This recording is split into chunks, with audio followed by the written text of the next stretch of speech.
akių makiažas baigtas. Dabar pereisime prie antakių ir naudosiu Youngblood antakių pieštuką, kuris iš tiesų yra man pats mėgstamiausias. Jau kelis metus jo nekeičiu į nieką kitą.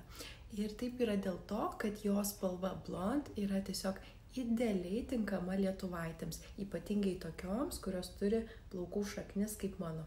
Tos lietuviškai pilkšva. Pirmiausia, su šukytėmis susišukuojam antakius į viršų, kad matyti, kur mums reikia užpildyti. Ir tuomet pradedame ryškinti, bet tai darome labai švelniais judesiais, tokiais nutrūkstamais. Ir svarbiausia, mums paryškinti yra apatinė linija.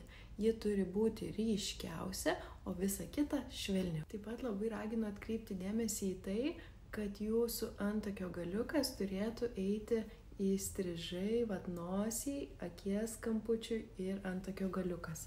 Jis yra labai svarbus veiduko įrėminimui. Štai toks skirtumas tarp vienos pusės, kuri jau padaryta, ir kitos, kuri dar ne. Matote, kad šita veido pusė yra net pakilusi ir liftinguota.